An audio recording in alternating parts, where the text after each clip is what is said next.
अपना दल कमेरावादी के संयुक्त नेतृत्व में किसान संगोष्ठी का आयोजन। किसानों ने विधायक डॉक्टर पल्लवी पटेल को सौंपा पत्रक। किसानों के समर्थन में उतरी विधायक डॉक्टर पल्लवी पटेल ने कहा कि 1965 एक्ट के तहत किसानों की जमीन आवास विकास परिषद उत्तर प्रदेश को लेने नहीं देंगे। हम सरकार से हर प्रकार से लड़ेंगे। हम लोग धरना प्रदर्शन अनशन करने की जरूरत पड़ी तो कोर्ट का रुख भी अपनाएंगे और अपनी जमीन को नहीं देंगे, बोले अशोक प्रजापति। वाराणसी में किसान न्याय मोर्चा व अपना दल कमेरावादी के संयुक्त नेतृत्व में किसान संगोष्ठी का आयोजन हृदयपुर सारनाथ वाराणसी में किया गया। सभा को संबोधित करते हुए सिराथू की लोकप्रिय विधायक डॉक्टर पल्लवी पटेल ने कहा कि वैदिक सिटी योजना, वर्ल्ड एक्सपोर्ट सिटी योजना व काशी द्वार योजना के तहत जो सरकार यह जमीन अधिग्रहण करना चाह रही है, हम किसान भाइयों के साथ पूरी तरीके से खड़े हैं।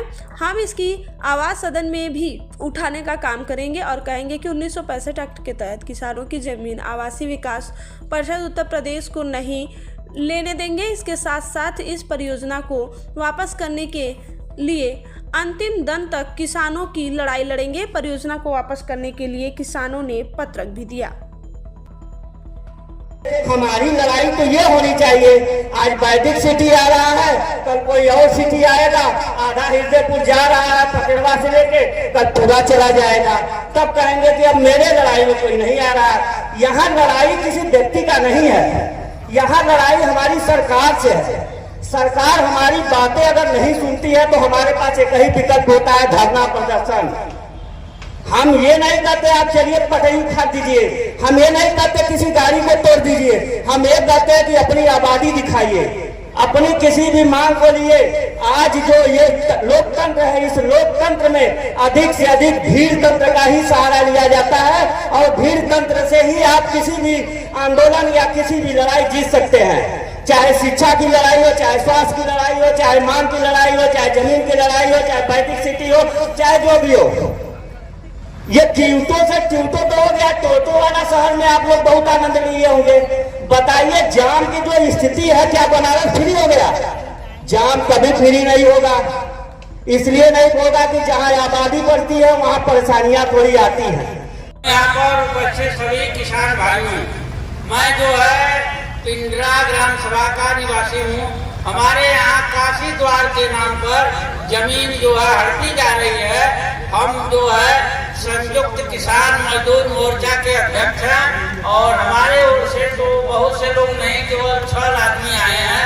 हम लोग भी उसी कड़ी में हैं जिस कड़ी में आप लोग हैं। हम लोगों की भी बहुफसली जमीनें हड़पी जा रही हैं। हम लोग भी इसका कड़ा विरोध करते हैं और जो है कि इसके विषय में आप लोगों से भी निवेदन करेंगे कि अधिक से अधिक लोग इसमें शामिल हों और किसान अगर एकत्रित रहेंगे तो उनके पास पावर नहीं है कि वो जमीन ले लेंगे। अगर हम नहीं देंगे तो नहीं, कभी नहीं ले सकते। हमारा ये चैलेंज है। हम जो है किसान एकत्रित रहेंगे तो किसी कीमत पर वो जमीन नहीं लेंगे। किसानों को एकता बनाकर रखना चाहिए। अगर किसान एकत्रित रहेंगे तब हम लोग सफल होंगे। हमारी स्थिति है कि अगर जमीन चली जाएगी तो हम विकास कर पाएंगे। अगर हमारी कमाई चली जाएगी तो हमारे बच्चों की शिक्षा होगी। अगर हमारी कमाई चली जाएगी तो आपके खाने का निवारण होगा क्या? अगर आपकी जमीन चली जाएगी इस खुशनुमा माहौल में तो आपके भविष्य में जो नौजवान लड़के खड़े हैं इनको नौकरी मिल जाएगी क्या? इसलिए मैंने आपसे कहा कि 5 किलो राशन के चक्कर में मत पड़िएगा और इस खुशनुमा माहौल के चक्कर में मत पड़िएगा, क्योंकि 5 किलो राशन जो ये आपको दे रहे हैं ये इनके बाप का नहीं है, ये आपका है। ये आपका है, पूरे हक से रख लीजिएगा और जो देने चाहे सब रख लीजिएगा। लेकिन याद रखिएगा, आपको सत्ता परख करनी है इस बात पे कि किसान इस देश का राजा है और उसे रद्द बनाने का अधिकार किसी ने नहीं दिया है।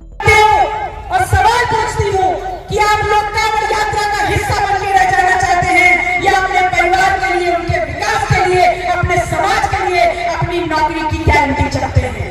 अगर नौकरी की गारंटी चाहते हैं, अगर खेतों की गारंटी चाहते हैं, अगर शिक्षा और दवाई की गारंटी चाहते हैं तो ये जो यहाँ पर आग उत्पन्न हुई है, ये आग ज्वाला यहाँ भड़की है, इसको शांत मत होने दीजिएगा। क्योंकि लड़ाई हमारी सिर्फ सत्ता परिवर्तन की नहीं है, लड़ाई हमारे इस देश में नई सत्ता कायम करके व्यवस्था परिवर्तन की है। परिचय बताओ अपन।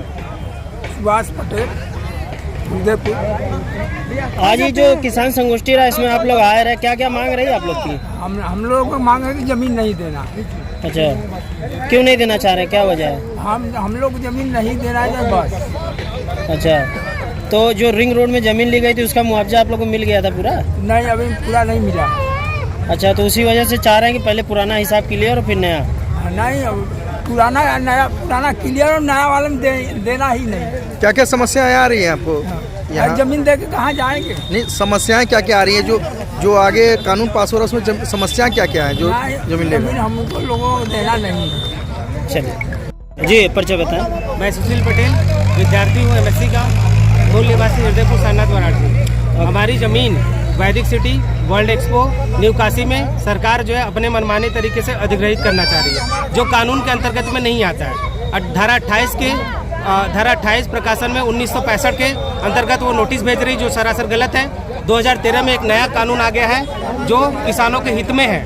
उसमें दो मुख्य बातें हैं, अगर 80% किसान सहमत होते हैं तब जमीन अधिग्रहित की जाएगी और बहुफसली जमीन का कभी भी अधिग्रहण नहीं किया जाएगा। आज जो सभा की गई है जिसमें मुख्य अतिथि के रूप में सिराथू की विधायिका माननीय श्री पल्लवी पटेल जी थी, उनके सक्षम हम लोगों ने अपना ज्ञापन सौंपा है और उनसे विचार किया है और आग्रह किया है कि आप सदन में इस बात को उठाएं और जो अन्याय हो रहा है उसको खत्म करें और जो योजना लाने की प्रयास की जा रही शासन और प्रशासन के द्वारा वो निरस्त किया जाए। और इसके पूर्व में पहले ये रिंग रोड बनाया गया है जिसमें माननीय महेंद्र नाथ पांडे जी जो बीजेपी के वर्तमान सांसद हैं, उनके सक्षम सर्किट हाउस में कई बार किसानों के साथ वार्ता की गई, जिसमें किसानों का एक मूल्यांकन किया गया। 14 गाँव का 633 करोड़ रुपए आया था, जिसमें 295 करोड़ रुपए वितरित कर चुके हैं और 337 करोड़ की शेष आवश्यकता थी, जो माननीय सांसद और मुख्य DM साहब के द्वारा लिखित आश्वासन दिया गया था। वो लिखित आश्वासन यहाँ पे है, जिसमें PD साहब, DM साहब, कमिश्नर साहब और माननीय विधायक जो सांसद थे महेंद्र नाथ पांडे जी, इनके सक्षम में समझौता कराया गया और लिखा गया, बाकायदे कलम से लिखा गया कि 3 महीने में मंगा दिया जाएगा, लेकिन आज तक वो पैसा नहीं मंगाया गया। आज 4 साल बीत गए हैं, लेकिन हम कहाँ जाएं, किसके पास जाएं? हमें सदन और संविधान पर विश्वास और भरोसा है कि हम जरूर जीतेंगे और हमारी बकाया पैसा मंगाया जाए। अब आज की जो किसान संगोष्ठी थी, अगर उसके बावजूद भी नहीं मानी जाएगी मांगों को, तो आगे आप लोग की क्या रणनीति होगी? 18 जनवरी 2024 को शास्त्री घाट में एक ज्ञापन दिया गया है DM साहब को, और उसके बाद अगर नहीं मानी जाती है। जी, परिचय बताएं। मेरा नाम अशोक प्रजापति, मैं किसान न्याय मोर्चा में प्रदेश महासचिव हूँ। ये जो आज किसान संगोष्ठी रखी गई थी, इसका उद्देश्य क्या था? इसका उद्देश्य ये है कि वैदिक city, world city, expo city से परियोजना से प्रभावित जो बनारस के किसान हैं, इन योजना को रद्द कराने के लिए आज यहाँ पे संगोष्ठी किया गया था, जिसमें हमारी आवाज़ सदन में उठाने के लिए सिराथू की लोकप्रिय विधायक डॉक्टर पल्लवी पटेल आई और उन्होंने कहा कि मैं वैदिक city, world city, expo city में जो बनारस के किसानों की जमीन जबरदस्ती ये सरकार जो ले रही है, इसको हम सदन में उठाएंगे और इस योजना को रद्द कराएंगे, क्योंकि ये पुराने कानून 1965 के तहत लिया जा रहा है और जबकि नया कानून इसी संसद ने देश ने 2013 में पास कर दिया है, उस कानून से नहीं लिया जा रहा है। इसलिए हम इसकी सदन में पूरी बात उठाएंगे और किसान पूरी तरह से आंदोलन करने के लिए तैयार है, सड़क पर लड़ने के लिए तैयार है और इस योजना को रद्द करा के ही रहेगा और हमारी बात सदन तक जाएगी लोकप्रिय विधायक डॉक्टर पल्लवी पटेल के माध्यम से। और हम लोग यदि यह नहीं करते हैं शासन प्रशासन के लोग, तो हम लोग कोर्ट का भी सहारा लेंगे। पूरी लड़ाई कानूनी पूर्वक हम लोग लड़ेंगे और न्याय सम्मत लड़ेंगे और इस अहंकारी सरकार को, तानाशाही सरकार को, बुलडोजर वाली सरकार को किसी भी कीमत पर अपनी उपजाऊ खेती को देने को हम लोग तैयार नहीं है। आगे आप लोग की तरफ से क्या रणनीति रहेगी? हमारी रणनीति यह है कि यदि हमारी सरकार और प्रशासन के लोग हम किसान भाइयों की बातों को नहीं सुनते हैं, इस योजना को रद्द नहीं कराते हैं, तो हम लोग धरना प्रदर्शन करेंगे। अपने जो लोकप्रिय विधायक हैं, सांसद हैं, उनका घेराव करेंगे, जिला अधिकारी का घेराव करेंगे, कमिश्नर का पत्रक देंगे। हम लोग हर प्रकार के संवैधानिक साधनों का प्रयोग करेंगे। जरूरत पड़ी तो हम लोग सड़क पे भी आएंगे और पूरी तरह से